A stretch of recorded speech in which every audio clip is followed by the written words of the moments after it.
Hello everyone, मेरा नाम है प्रियंका। आज की वीडियो में मैं आपके लिए एक मज़ेदार स्टोरी लेकर आई हूँ। स्टोरी है it's okay not to be okay. इस ड्रामा ने बहुत से अवार्ड्स जीते हैं, इंटरनेशनल अवार्ड्स भी, और 2020 का मोस्ट पॉपुलर शो रहा है रोमांस की कैटेगरी में। आप इस ड्रामा को नेटफ्लिक्स पर हिंदी में देख सकते हो। Go for it. अगर आपने ये नहीं देखा तो क्या ही देखा। बात करते हैं कहानी की, it's okay to not be okay, जिसका टाइटल है साइको बट इट्स ओके। कहानी कुछ इस तरह है। बहुत सालों पहले एक घने से जंगल में बहुत बड़े महल में एक बहुत सुंदर लड़की रहती थी। वो हमेशा अकेली रहती थी, इसलिए परेशान थी। एक दिन वो महल से बाहर आई और एक दोस्त को ढूंढने लगी।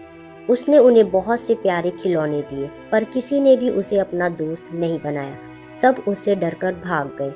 फिर उसे इसकी वजह पता चली। उसके साथ एक डरावना काला साया रहता था, इसलिए लोग उसे शैतान बुलाते थे कि वो एक मॉन्स्टर है। वो दुनिया के हर एक इंसान से गुस्सा थी और उसको अपना गुस्सा किसी पर निकालना था। वो एक तालाब के पास जाती है और मछली निकालकर उन्हें मारना शुरू कर देती है। लेकिन इत्तेफाक से जब उसने एक लड़के को पानी में डूबने से बचाया, तब वो डरावना साया जो उसके साथ रहता था अचानक से गायब हो गया। उस साये की जगह वो लड़का उसके साथ रहने लगा। वो हरदम उसके साथ रहता था, चाहे दिन हो या रात, चाहे वो पहाड़ों में जाए चाहे खुले मैदान में। एक दिन उस लड़की ने उस लड़के से पूछा कि तुम हमेशा मेरे साथ रहोगे? लड़के ने कहा, हाँ, हमेशा मैं तुम्हारे साथ रहूंगा।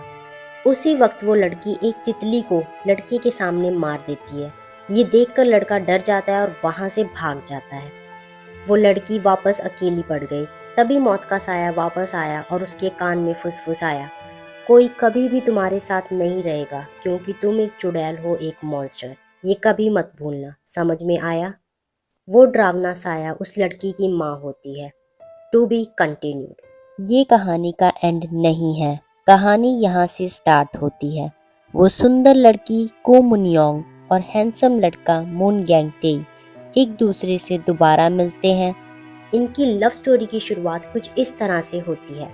मून गैंगजी, जो ओके साइकेट्रिक हॉस्पिटल के साइकेट्रिक वार्ड में काम करता है, उसकी ड्यूटी होती है पेशेंट्स की कंडीशन को नोट करना और अनएक्सपेक्टेड सिचुएशंस, जैसे कि पेशेंट की आपस में फाइट या पेशेंट का हॉस्पिटल से भागना, ऐसी सिचुएशन से डील करना।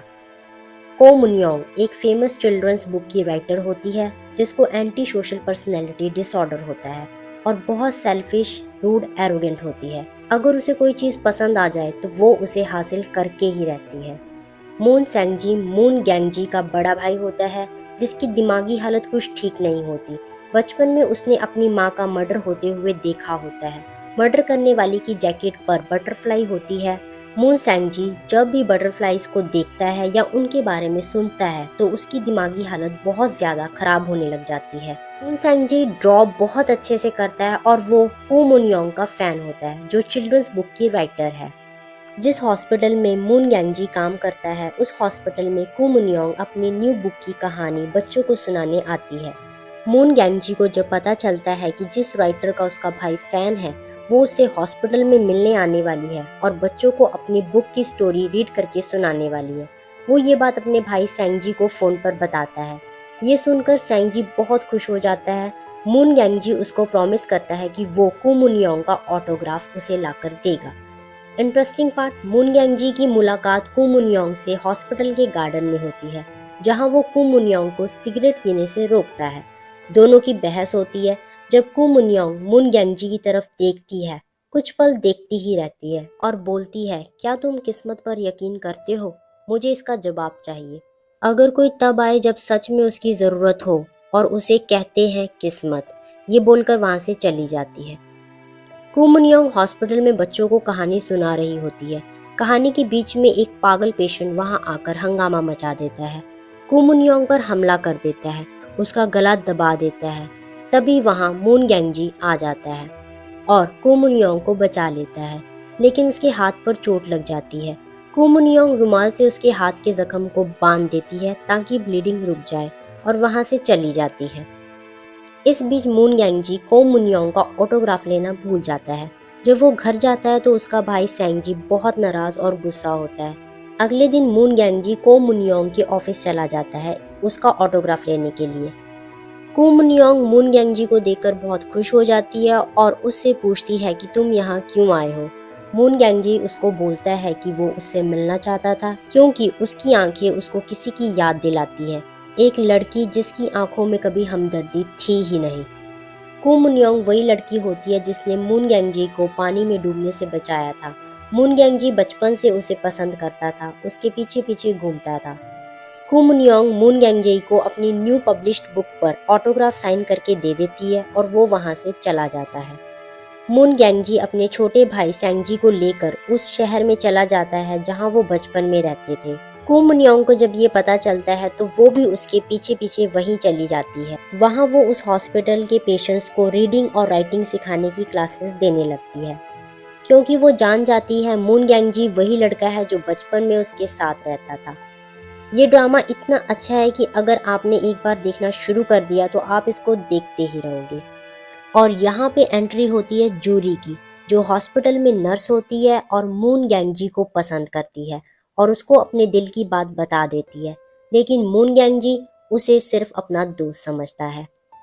कू मिन्योंग को जब पता चलता है कि मून गैंगजी जूरी के घर पर रहता है रेंट पर, तो उसे काफी जलन होती है। उसको एक आइडिया आता है, वो मून गैंगजे के भाई सैंगजे से मिलती है और उसको अपनी बुक्स के लिए कैरेक्टर ड्रॉ करने के काम पर रख लेती है। सैंगजे को अपने साथ अपने घर ले जाती है, मून गैंगजे को भी वहां आना पड़ता है, तीनों एक साथ रहने लगते हैं। कू मिन्योंग को बहुत डरावने सपने आते हैं जिसमें उसकी मॉम होती है और उसे अपने आसपास डरावनी चीजें दिखती हैं। जब ये बात मून गैंगजी को पता लगती है तो वो अगले दिन कू मिन्योंग को एक नाइटमेयर कैचर डॉल देता है और बोलता है कि ये तुमसे तुम्हारे बुरे सपने ले लेगा और तुम रात को चैन की नींद सो पाओगी, और बताता है कि उसने खुद अपने हाथ से बनाया है। उसका नाम भी रखा है मैंगजी। मून गैंगजी और कू मिन्योंग अपने प्यार का इजहार एक दूसरे से कर देते हैं और उनकी रोमांटिक लाइफ शुरू हो जाती है। मून गैंगजी का भाई सैंगजी भी ठीक होने लगता है। कहानी के बीच का जो सस्पेंस है कू मिन्योंग की मॉम के साथ जुड़ा है, उसके लिए आपको इस ड्रामा को देखना होगा। कहानी के एंड में मून गैंगजी, कू मिन्योंग, सैंगजी तीनों एक साथ खुशी खुशी रहने लगते हैं। ये ड्रामा बहुत ही अच्छा है, इसमें रोमांस है, कॉमेडी है, ड्रामा है। मेरी वीडियो आपको अच्छी लगी तो लाइक करें, बहुत अच्छी लगी तो कमेंट और सब्सक्राइब भी करें, ताकि आपको बेस्ट कोरियन सीरीज की अपडेट मिलती रहे। गमसामिदा, थैंक यू फॉर वॉचिंग।